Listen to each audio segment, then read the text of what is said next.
Hey, my Gemini friends, welcome. Welcome aboard if you're brand new. Welcome back if you're not, and welcome home if that sits and feels good for you. Today we want to talk about what's going on in September of 2024. If you are a Gemini sun, moon, rising, or Venus, or if you happen to know or love someone who has strong Gemini placements in their chart, that kind of cross-watching is absolutely recommended by me. I think if you can gather as much energetic information as possible, you're very smart. So here's the deal. Please utilize your intuition. If these messages are for you, they will make sense immediately and they will resonate very deeply. If they do not feel like you need to make a message fit or that you need to bend or stretch your situation in any way, it either works for you or it doesn't work for you. Be okay regardless. Check your moon, check your rising, check your Venus. And if none of those messages resonate for you, check a pick a card reading if you need a message. But be okay. Sometimes they're not going to be your messages, and that is all right. You can still lead a brilliant life, right? Yeah. So anyway, here's what we want to talk about, my Gemini friends. So Jupiter is in your sign, right? Happily cruising around. The thing that we really want to notice is that there are a couple of strong energies for you this month, right? So the beginning of the month, Mars finishes his turn through your sign. Now Mars squares Neptune on the 2nd, right? So if you have placements at 28 or 29 degrees of Gemini, or honestly any of the mutable signs, you want to pay attention. And then on the 4th, Mars moves out of your sign. So pay attention to any ways that you might feel compelled or not compelled to shift your output, your productivity, right? And then definitely paying attention to the places where, let's say, there's a Mercury square to Jupiter on the 21st of September, right? You will feel that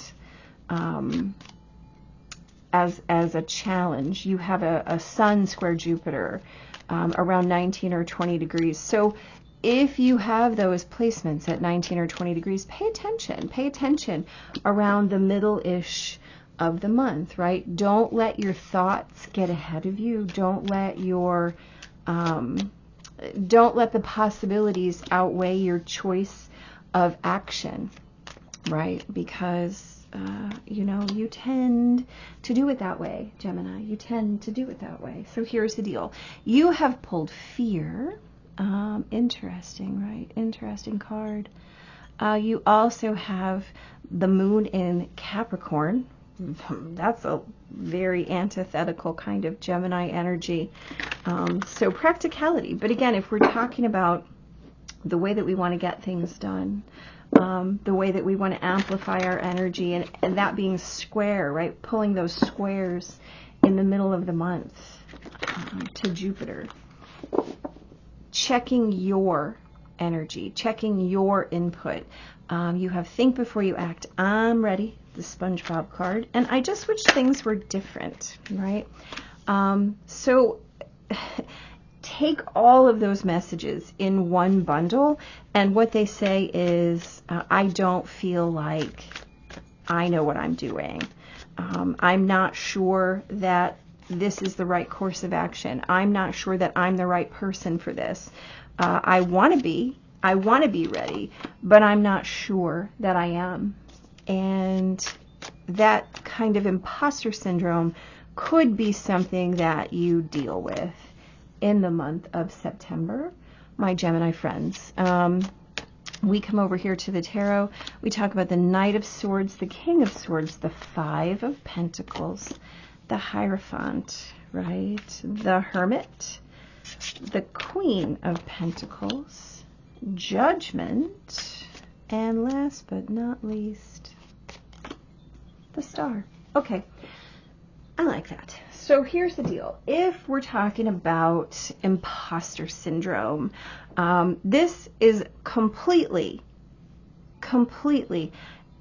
notions of your brain, right? This is a function of your brain. And as the Gemini that you are, this is the way that everything runs in your life, right? Am I good enough?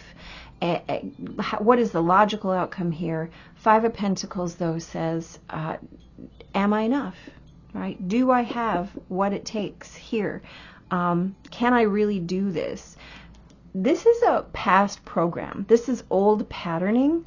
And if you can get quiet with yourself and overcome that middle of September kind of energy that's going to challenge who and what you are, then you can move into the end of September really being fully resourced, understanding what it is that you're carrying forward, and then blossoming from this place into your full, let's call it your full power, right?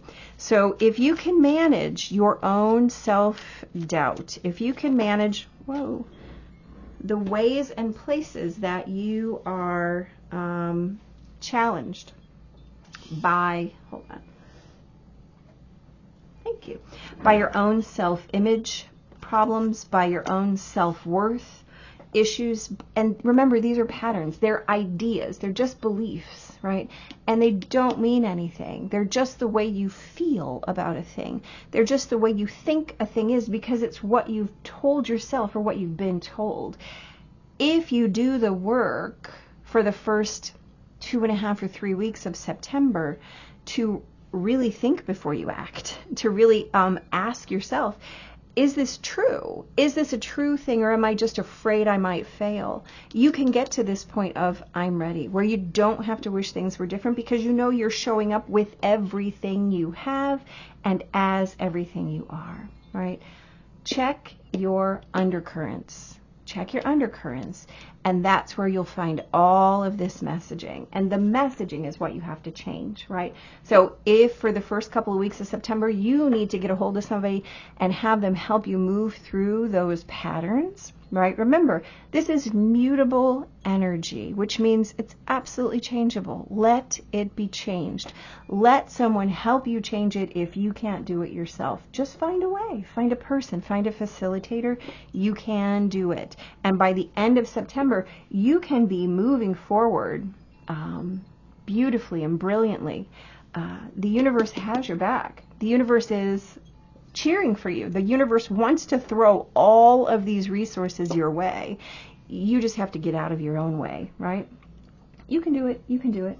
All right, my Gemini friends, listen, hit like, hit subscribe, come back, let me know how this goes for you, because I want to hear it. Have a great September and be super blessed.